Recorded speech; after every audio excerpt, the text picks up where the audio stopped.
The fluorescent lights in Pinewood Middle School's C-Wing bathroom flickered with a rhythm that matched Liam Turner's racing heartbeat. 12:17 p.m. 3 minutes past the lunch bell. He was cutting it close. Liam's sneakers squeaked against the grimy tile floor as he slipped through the bathroom door, clutching his brown paper bag like a lifeline. The stench hit him immediately. Industrial-strength ammonia fighting a losing battle against the ghost of 1,000 unflushed toilets. His stomach turned, but not as violently as it would if he tried eating in the cafeteria. Not after last Tuesday. The third stall from the end had become his sanctuary, if you could call a cramped metal box with peeling paint and crude graffiti a sanctuary. Liam locked the door with trembling fingers, the click echoing off the ceramic walls like a prison gate. He lowered the toilet lid, wiped it with toilet paper for the 5th time this week, and sat down. Through the thin walls, he could hear the distant roar of the cafeteria, hundreds of voices blending into a sound like ocean waves. Once upon a time, 3 months ago, he'd been part of that ocean. Now he was here, perched on a toilet seat, unwrapping a tuna sandwich that smelled wrong mixed with the bathroom's particular bouquet of despair. The tears came before the first bite. They always did. Liam pressed his palm against his mouth to muffle the sob. Crying made it worse. Crying made the bread soggy. But the memory of last Tuesday played in his head like a horror movie on repeat. Braden Morrison, 14 years old and built like a young bull, standing over him in the cafeteria. The whole football team flanking him. The sound of Liam's lunch tray clattering to the floor. The cold shock of chocolate milk cascading over his head, dripping down his glasses, soaking through his shirt. And the laughter. God, the laughter. 400 students watching. Not one helping. Should have stayed home. Turner, Braden had said, his voice carrying across the suddenly silent cafeteria. Nobody wants to sit with a loser anyway. Liam bit into his sandwich. The tuna tasted like tears and shame and the faint chemical tang of toilet bowl cleaner. He chewed mechanically, staring at the door's metal hook where someone had scratched "Kill me" into the paint. He understood the sentiment. His phone buzzed. A text from Mom. "Hope you're having a good day, sweetie. Dad says hi from Denver." Liam didn't reply. How could he tell her? His father was working a construction contract 3 states away. His mother pulled double shifts at the diner just to keep their tiny apartment. They had enough problems without knowing their son ate lunch in a bathroom stall because he was too pathetic to defend himself. The bathroom door creaked open. Liam's whole body went rigid. Footsteps. Heavy ones. Multiple sets. Telling you. Coach won't even notice if we skip practice drills. Braden's voice. Liam's sandwich turned to sawdust in his mouth. He lifted his feet off the floor, pressing his sneakers against the stall door, trying to make himself invisible. His heart hammered so hard he was sure they could hear it. "Yo, you smell that?" Another voice. "Tyler Chun, Braden's right hand. Smells like someone's eating in here." "That's disgusting, man." Laughter. 3, maybe 4 of them. "Probably Turner," Braden said. "Kid's such a freak, he probably lives in here."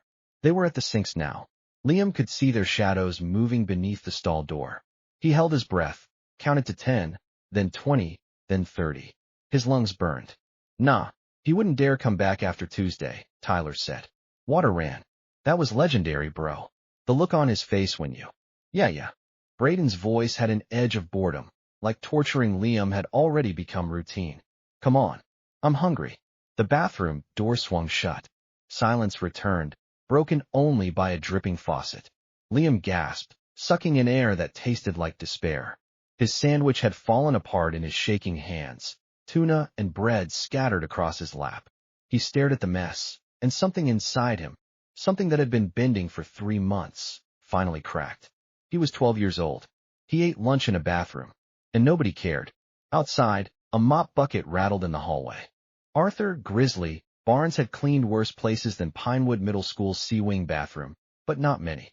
At 55, his back protested the constant bending. His knees clicked when he knelt, and his hands, scarred, weathered, capable of terrible things once upon a time, gripped a mop handle instead of handlebars. Retirement, they called it. Penance, he called it. The deep blue janitor's coveralls hung loose on his frame. He'd lost weight since leaving the life.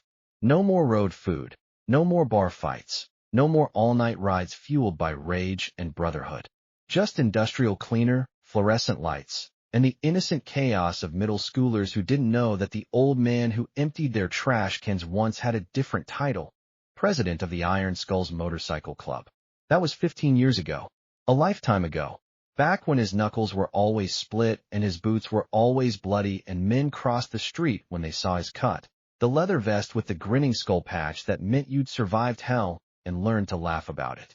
Now he just pushed a mop bucket and tried to forget. Grizzly wheeled his cart toward the C-Wing bathroom at 12:20 p.m., same as every day. The lunch period was the best time to clean. Most kids were in the cafeteria, and the bathrooms were usually empty except for the occasional delinquent skipping class. But when he pushed open the door, he heard something that stopped him cold. Crying. Quiet. Muffled. The sound of someone trying desperately not to be heard. Coming from the third stall. Grizzly's hand tightened on the mop handle. Something primal stirred in his chest, an old instinct he'd tried to bury. Protect the weak. Stand for those who can't stand for themselves. The code he'd lived by before the Iron Skulls became something else, before the club forgot what it meant to be brothers. He approached the stall slowly, his work boots, steel-toed, even now, silent despite their weight. Years of practice. You didn't survive 20 years in an MC by announcing your presence. Kid. His voice came out rougher than intended, scarred by decades of cigarettes and shouted orders over engine roar. You all right in there? The crying stopped immediately. Held breath. Panic. Grizzly softened his tone. I'm just the janitor. You're not in trouble. Silence. Then a small, cracking voice. I'm fine. The kid wasn't fine. Grizzly had heard enough lies in his life to know the truth when it wasn't spoken. He glanced down and saw something that made his jaw clench. A half-eaten sandwich on the floor just outside the stall, tuna spilling onto the grimy tile. An apple had rolled toward the drain. A kid was eating lunch. In a bathroom. I'm coming in, Grizzly said, not asking permission. No, wait. But Grizzly was already pushing the stall door open. The lock was broken anyway, had been for weeks. The school never fixed anything unless a parent complained, and judging by what he saw, this kid's parents weren't complaining about much. The boy was tiny. Couldn't be more than 12, skinny as a rail, glasses askew on a tear-stained face. He sat on the toilet lid, feet pulled up, arms wrapped around his knees, looking like he wanted to disappear into the wall. His lunch bag was clutched against his chest, and his shirt had old stains on it, brown and white, like chocolate and milk. Grizzly had seen a lot of awful things in his life. He'd seen men beaten within an inch of their lives. He'd seen overdoses in alley, crashes on highways, and violence that would make normal people lose sleep for years. But something about this kid, this small, broken kid eating lunch next to a toilet, hit him harder than any baseball bat to the ribs. Son, Grizzly said quietly, this ain't right. The kid's lip trembled. I didn't mean to. I was just. You don't need to explain. Grizzly crouched down, his knees popping like gunshots. I level now. The kid flinched, and Grizzly made himself smaller, less threatening. What's your name? Liam. Barely a whisper. Liam. Grizzly nodded slowly. I'm Arthur. But folks call me Grizzly. He gestured to the sandwich on the floor. That yours? Liam nodded miserably. The smell in here don't do that sandwich justice, Grizzly said. Tuna deserves better. A ghost of a smile. Then it crumbled. I don't have anywhere else. For words. They shouldn't have hurt as much as they did. Grizzly stood, his knees protesting. He held out a hand, scarred, tattooed with faded ink the coveralls usually hid. Come with me. Where? Somewhere that don't smell like piss. Grizzly's office was a converted storage closet next to the boiler room. The school called it the janitorial station. Grizzly called it the only place in this building where he could think. It was cramped, cluttered with cleaning supplies and industrial shelving. But it had a small desk, a coffee maker that worked half the time, and, most importantly, a lock on the door. He'd never brought a student here before. Liam stood in the doorway, uncertain, like a deer ready to bolt.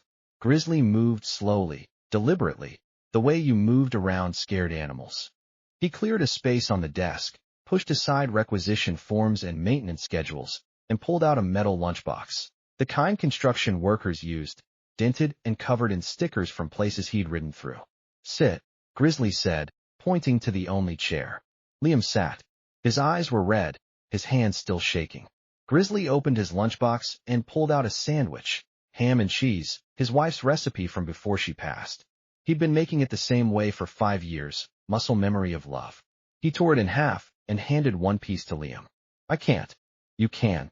Grizzly sat on an overturned bucket, his own half of the sandwich balanced on his knee. Nobody should eat alone. That's a rule. They ate in silence for a minute. Liam took small, cautious bites, like he was testing whether this was real or some elaborate trick. Grizzly sipped his coffee, black, strong enough to strip paint, and waited. You didn't push. You just waited. Finally, Liam spoke. They dumped food on me. His voice was hollow, practiced, like he'd said it before to a mirror. Braden Morrison and his friends. In the cafeteria. Last week they poured chocolate milk over my head in front of everyone. Grizzly's hand tightened on his coffee mug. The ceramic creaked. Nobody stopped them. The teachers don't see it. Or they pretend they don't. Liam wiped his nose with his sleeve. And Principal Skinner. Braden's dad donates to the school. New football uniforms, new equipment. So Braden can do whatever he wants.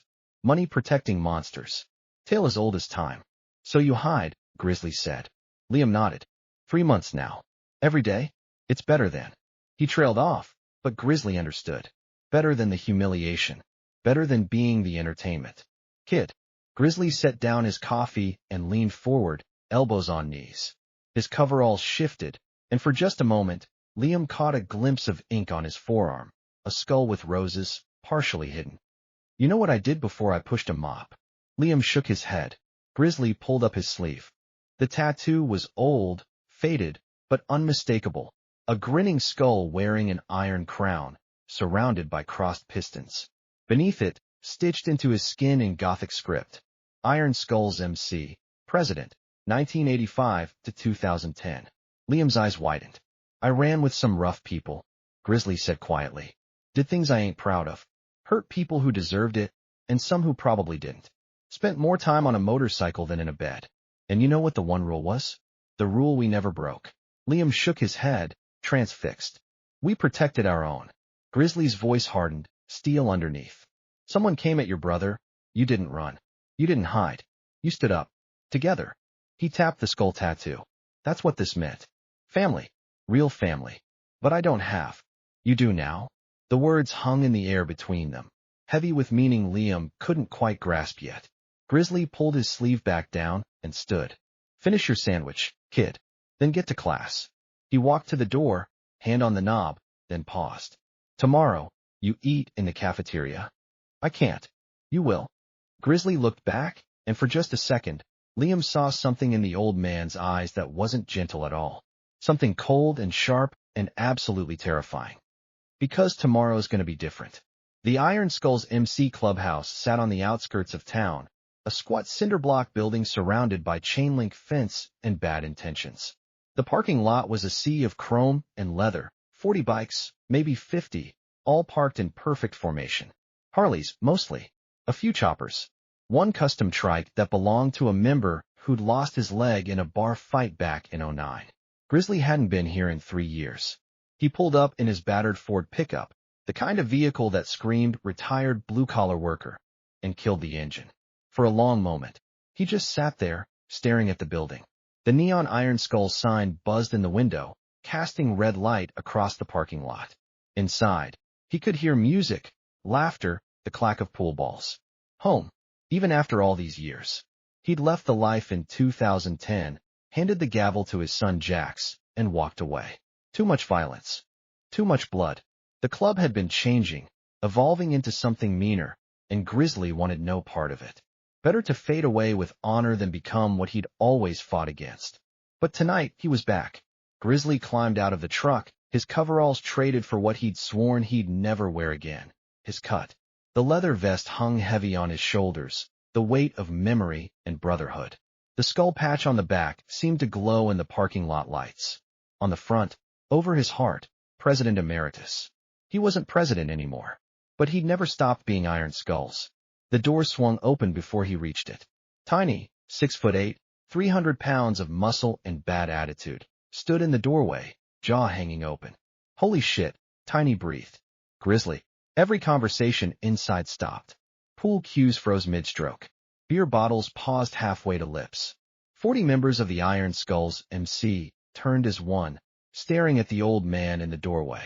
Then, like a wave, they stood. Every single one of them. Prospects, full patches, even the road captain.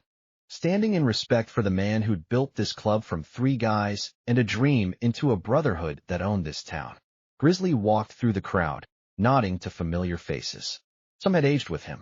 Others were new, young guns who only knew him from stories. But they all knew the code. You respected your elders. Always. At the back of the room, at the head of the long wooden table scarred with decades of spilled beer and slammed fists, sat Jax Razor Barnes. 32 years old.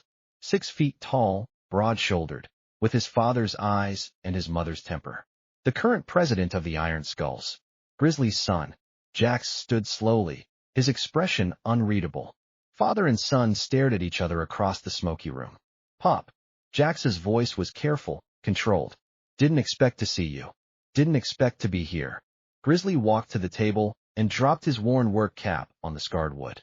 We need to talk. Church. Grizzly nodded. Jax's expression didn't change, but something flickered in his eyes. Interest. Concern. Maybe both. He gestured to the room. Clear out. Church is in session. The prospects and junior members filed out immediately. The senior members, the ones who'd ridden with Grizzly in the old days, moved to the table and sat.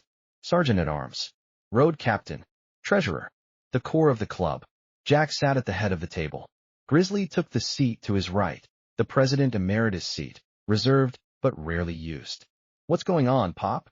Jax asked quietly. You haven't worn your cut in 3 years. Grizzly looked at his son, seeing the boy he'd raised and the man he'd become. Jax was a good president, fair, strong, respected, but he'd also inherited Grizzly's temper and his mother's unwillingness to let slights go unanswered. Someone's hurting a kid, Grizzly said. At my school. The temperature in the room dropped 10 degrees. Your school, Jax repeated. The one where you work. 12-year-old kid. Skinny. Smart. Eats lunch in a bathroom stall because some punk football player and his daddy's money keep him from eating in the cafeteria. Grizzly's voice was flat, factual, but his hands curled into fists on the table. Been going on for 3 months. Teachers don't care. Principal won't act. Kid's got nobody. The sergeant-at-arms, a man called Hammer, 60 years old and mean as a snake, leaned forward. What's the kid to you? Nothing. Grizzly met Hammer's eyes. Everything. He's 12, and he's alone, and he's eating next to a goddamn toilet because nobody will stand up for him. Silence. Then Jax spoke, his voice soft but dangerous. You want us to handle it. I want us to send a message. Grizzly looked around the table at the faces he'd known for decades. I'm asking the club, not ordering. I got no right to order anymore. But I'm asking, will you ride with me? Hammer laughed, sharp, humorless. Ride where, Grizz? You want us to beat up a 14-year-old? No. Grizzly smiled, and it wasn't kind. I want us to have lunch. Jax walked his father out to the parking lot an hour later. Church had ended. The vote had been unanimous. You know this is crazy, right? Jax said, lighting a cigarette. Showing up at a middle school with 40 bikers? Probably. Could get arrested for disrupting the peace. Won't break any laws, Grizzly said. We're just eating lunch. Public school cafeterias open to the public during lunch hours. Check the county regulations. Jax barked a laugh. You're serious. Kid's 12, Jax. Grizzly turned to his son. Same age you were when those kids jumped you behind the grocery store. Remember what I did? Jax remembered. His father had found the kids, made them apologize on their knees, then had a conversation with their parents that involved very clear threats and absolutely no law enforcement. This is different, Jax said. How? That was personal. This kid is personal. Grizzly's voice hardened. He's under my protection now. That makes him family. And we protect family. Jax studied his father's face in the sodium lights. The old man looked tired, worn down by years and regret. But underneath, Jax saw something he hadn't seen in years. Purpose. All right, Jax said. We ride tomorrow. But Pop. He pointed his cigarette at his father. This goes sideways. You're the one explaining it to the cops. Fair enough. Grizzly climbed into his truck, but before he closed the door, Jax called out. Pop. What's the kid's name? Liam. Liam Turner. Jax nodded slowly, committing it to memory. Tomorrow, Liam Turner eats like a king. The next morning, Liam woke with his stomach in knots. He'd barely slept, Grizzly's words playing on repeat. Tomorrow, you eat in the cafeteria. He didn't want to. Every cell in his body screamed to stay safe, stay hidden. The bathroom was horrible, but it was predictable. The cafeteria was chaos, and chaos meant Brayden.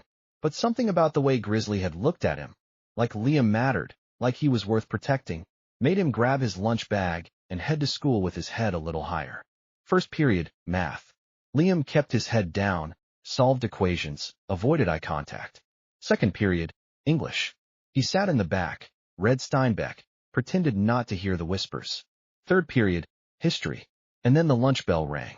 The sound that had become Liam's personal siren. His hands started shaking immediately. Around him, students stampeded toward the cafeteria, shouting, laughing, living their normal lives. Liam stood in the hallway, frozen. The bathroom was right there. Third stall. Safety. But he thought of Grizzly. The old janitor with the scary tattoos and the kind eyes who'd shared his sandwich. Who'd called Liam family. Tomorrow's gonna be different. Liam took a breath and walked toward the cafeteria. The noise hit him first. The beautiful, terrible roar of 400 kids eating, talking, laughing. He stood in the doorway, scanning the room. The football team sat at their usual spot, center of the cafeteria, prime real estate. Brayden sat at the head of the table, king of his small, cruel kingdom. Their eyes met across the room. Brayden's face split into a grin, predatory, eager. He elbowed Tyler, whispered something. The whole table turned to look at Liam. Liam's legs turned to water. This was a mistake. This was, outside, a sound. Faint at first, then growing louder. Engines. Not car engines. Motorcycle engines. Deep, throaty, powerful. A lot of them. The cafeteria noise faltered. Students turned toward the windows. Outside, the parking lot was filling with bikes, chrome glittering in the noon sun, leather-clad riders dismounting in perfect synchronization. 40 motorcycles. The Iron Skull's MC had arrived. What the hell? Someone whispered. Brayden stood up from his table, craning his neck to see. Are those? The cafeteria doors burst open. They didn't walk in. They strode in. 40 men, all wearing matching cuts, black leather vests with the grinning skull patch, sunglasses despite being indoors, boots that echoed like war drums on the linoleum.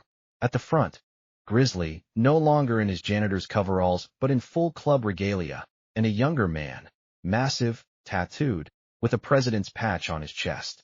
The cafeteria went silent. 400 students stared. Jack's razor.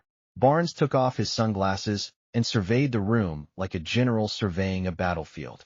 His gaze swept over the students, the tables, the teachers frozen in shock by the lunch line. Good afternoon, Jack said, his voice carrying effortlessly. We're here for lunch. Nobody moved. Nobody breathed. The Iron Skulls walked to the lunch line. In perfect formation. Like they owned the place. A lunch lady, Mrs. Chun, 60 years old and afraid of nothing, stared up at the wall of leather and muscle. You can't. Public school cafeteria, ma'am, Grizzly said politely, holding up a $10 bill. Open to the public during posted hours. County Regulation 14B. We'll pay cash. Mrs. Chun looked at the money, then at the 40 bikers behind him. What do you want? Everything. Grizzly smiled. It's for a friend. They went through the lunch line like any other patrons. Grabbed trays. Selected items. Paid. The absurdity of it. These dangerous-looking men politely asking for extra tater tots. Would have been funny if it wasn't so terrifying. Then they turned toward the tables. Specifically, toward the football team's tables. Jax walked straight up to where Brayden stood. The teenager was big for his age, athletic, used to intimidating people. But standing in front of Jax, 6 feet of muscle and tattoos and barely controlled violence, Brayden looked like a child. This your table? Jax asked. Brayden's mouth opened. Closed. Opened again. We need it. Jax didn't raise his voice. Didn't threaten. Just stated a fact.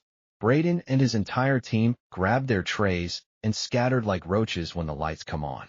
They practically tripped over themselves to get to another table, any other table, anywhere that wasn't in the direct line of sight of the Iron Skulls. The bikers sat down, claimed the best tables in the cafeteria, cracked open chocolate milks, and unwrapped burgers like they did this every day. Grizzly remained standing. He scanned the cafeteria until his eyes found what he was looking for. A skinny kid with glasses, standing frozen by the doorway. Liam. Grizzly's voice carried across the silent cafeteria. Where you think you're going? Every head turned. 400 pairs of eyes landed on Liam Turner. Liam felt his face burn red. He couldn't move. Couldn't think. This wasn't happening. This couldn't be. Jack stood and walked over. Up close, he was even more intimidating. Scar across his left eyebrow. Knuckles that had clearly broken a few faces. Eyes that missed nothing. He looked down at Liam. You Liam Turner? Liam nodded, unable to speak. My old man says you're family now. Jax reached down and, before Liam could process what was happening, picked him up like he weighed nothing. Lifted him onto his shoulder like a trophy. Family sits at the head table. The cafeteria erupted. Not in laughter. In chaos. Students shouting, teachers trying to restore order, the principal's office phone ringing off the hook. But the Iron Skulls ignored it all. Jax carried Liam to the center table and set him down in the middle seat. The best seat. The king's seat. Grizzly sat to his right. Jax to his left. The rest of the club surrounded them, forming a wall of leather and loyalty. You hungry, kid? Jax asked. Liam stared at his tray, a sad-looking sandwich and an apple. Before he could answer, a massive plate appeared in front of him. Pizza, burgers, fries, tater tots, chocolate chip cookies. A mountain of food. Can't have our boy eating like a peasant, said Tiny, the giant biker who'd apparently raided the entire lunch line. Eat up, Liam. Liam looked around the table at the scarred, tattooed, terrifying men who'd just claimed him as one of their own. His eyes filled with tears, but this time, they weren't from sadness. Thank you, he whispered. Grizzly put a hand on his shoulder, gentle despite the old scars and faded tattoos. Told you, kid. Nobody eats alone. Across the cafeteria, Brayden sat at a table full of his teammates, staring at the spectacle in shock. His face was red with humiliation, his fists clenched. Tyler leaned over. Dude, what are we gonna do? Nothing, Brayden hissed. We're gonna do nothing. But, you wanna fight a biker gang, Tyler? You wanna be the idiot who starts shit with 40 grown men. Brayden's voice cracked. Just shut up. At the Iron Skull's table, Hammer, the sergeant-at-arms, noticed Brayden staring. He caught Brayden's eye, slowly lifted his chocolate milk, and took a long drink. Never breaking eye contact. The message was clear, we're watching you. Brayden looked away first. Principal Skinner arrived 10 minutes into lunch, flanked by 2 security guards, and looking like he might have a heart attack. He was 50, balding, with the soft hands of someone who'd never worked a real day in his life. Gentlemen. His voice shook. I'm going to have to ask you to leave. This is school property and... Jack stood. So did Grizzly. So did all 40 members of the Iron Skulls. The security guards took an involuntary step backward. We're having lunch, Principal. Jack squinted at the name tag. Skinner. That a problem? This is highly irregular. Is it illegal? Grizzly asked. Well, no, but... Then we're staying.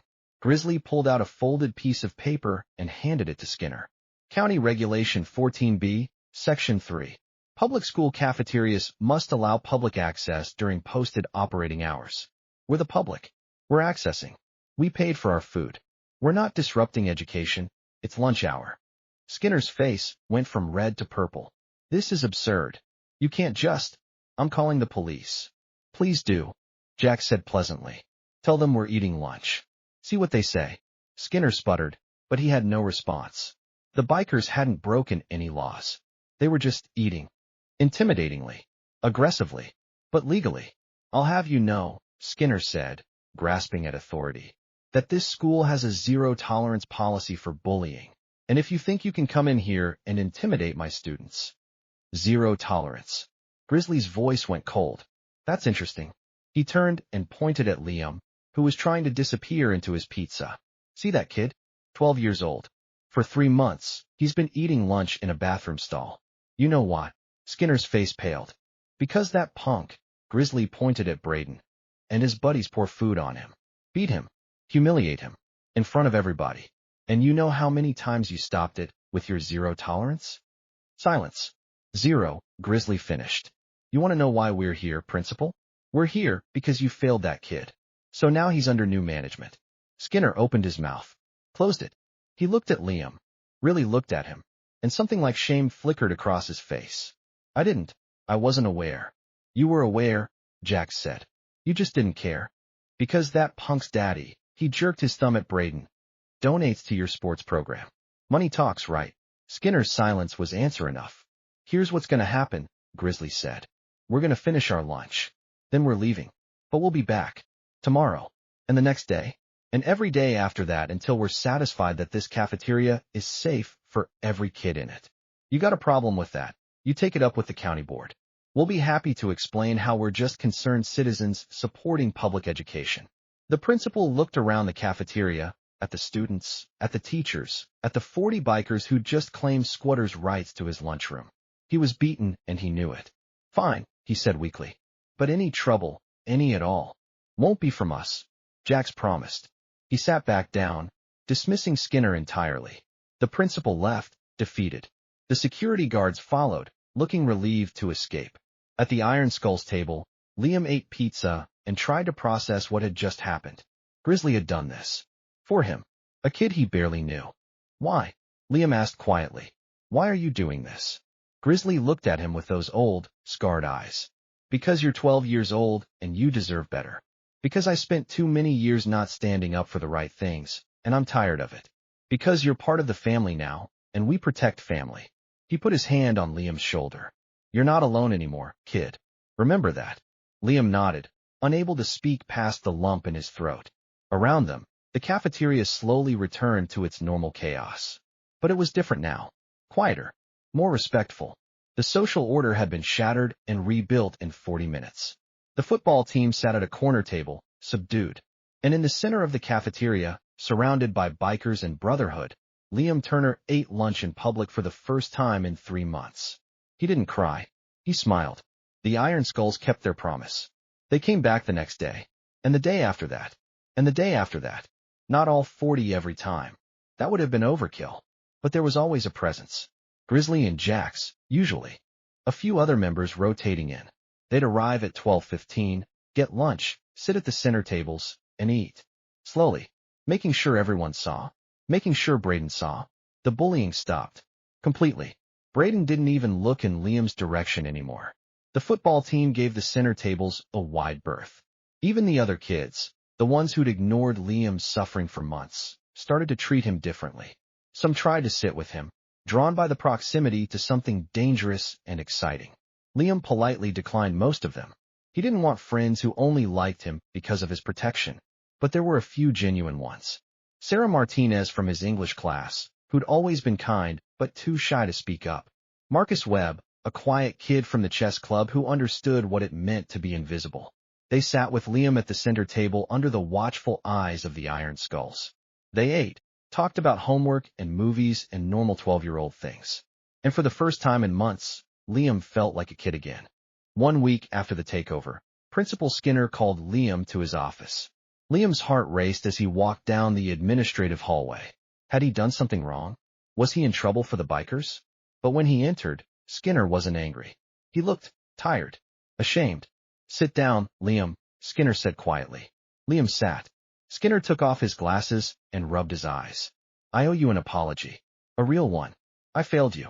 I knew what was happening. The teachers told me, and I saw it myself, but I didn't act. I told myself it was normal kid stuff, that you'd toughen up, that. He trailed off. There's no excuse. I put money and politics above your safety. That's unforgivable. Liam didn't know what to say. I've spoken to Braden's parents, Skinner continued. He's suspended for 2 weeks. When he returns, he'll be on probation. One more incident, and he's expelled. I've also implemented a new bullying reporting system and mandatory training for all staff. He looked at Liam. It won't fix what happened, but maybe it'll help the next kid. Liam nodded slowly. Thank you. Don't thank me. I don't deserve it. Skinner stood and offered his hand. Thank your friends. They did what I should have done from the start. Liam shook his hand and left the office feeling lighter than he had in months. 2 weeks later, Grizzly and Liam sat in the janitor's closet during lunch. The Iron Skull still showed up, but less frequently now. The point had been made. The new order had been established. You doing okay, kid? Grizzly asked, sipping his coffee. Liam nodded, eating his sandwich, in the closet by choice this time, just to spend time with Grizzly. I made friends. Real ones. Good. Braden came back today. He walked right past me. Didn't say a word. He won't bother you again, Grizzly said. Boys like that are cowards. They only fight when they know they'll win. Now he knows there's consequences. Liam looked at the old man. This strange, wonderful, terrifying person who'd saved him for no reason except that it was right. Why did you really do this? You could have just told me to toughen up. That's what adults usually say. Grizzly was quiet for a long moment. When I was president of the club, we did a lot of things. Some good, some bad. We told ourselves we were protecting our own, but somewhere along the way, it became about power. About respect through fear. He stared into his coffee cup. I walked away because I didn't like what we were becoming. What I was becoming. He looked at Liam. You reminded me why I started the club in the first place. It wasn't about being tough or scary. It was about standing up for people who couldn't stand up for themselves. About using your strength to protect, not to hurt. I'd forgotten that. You helped me remember. Liam felt tears prick his eyes. You saved me. Nah. Grizzly smiled. You saved yourself. You kept getting up every day even when it hurt. You kept going to school even when you were afraid. That's the bravest thing I've ever seen, kid. All I did was give you a little backup. They finished their lunch in comfortable silence. 3 months later, the annual school assembly. Principal Skinner stood at the podium, announcing the winners of various academic awards. Math competition, science fair, perfect attendance. And finally, Skinner said, we have a new award this year. The Courage Award, for a student who exemplifies resilience in the face of adversity. Liam looked up from where he sat with Sarah and Marcus. This year's recipient is Liam Turner. The cafeteria, packed with students for the assembly, erupted in applause. Not polite applause. Real, genuine applause. His classmates standing, cheering. Liam walked to the stage in a daze. Skinner handed him a plaque and shook his hand, and for the first time, the principal's smile looked genuine. Well deserved, Skinner said quietly. Liam looked out at the audience. At the students who'd once laughed at him. At the teachers who'd looked away. And there, in the back, standing by the door in his janitor's coveralls, Grizzly. The old man caught his eye and nodded. Just once. Proud. Liam held up the plaque. It read, Courage Award, Liam Turner, for perseverance, strength, and inspiring positive change.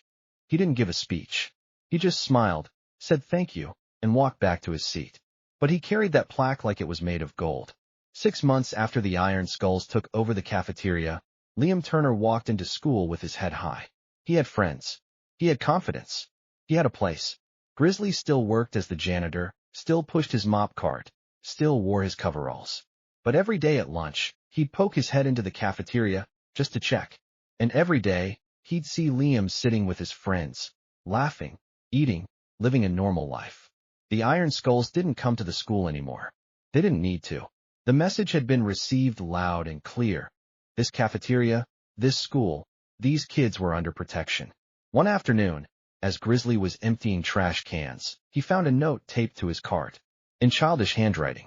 Thank you for teaching me that family isn't just blood. It's the people who show up when you need them most. You're my family, Grizzly. Liam. The old biker stared at the note for a long time. Then he carefully folded it and put it in his wallet, next to a faded photo of his wife and a poker chip from a bar that no longer existed. Some people thought Grizzly Barnes had retired from the Iron Skulls 15 years ago. They were wrong. He'd just been waiting for the fight that mattered. And in saving Liam Turner, a 12-year-old kid who ate lunch in a bathroom, Arthur Grizzly Barnes finally found the redemption he'd been searching for all along. The code was simple. Protect the weak. Stand for those who can't stand for themselves. It's what brothers do. And in the end, that's all that mattered.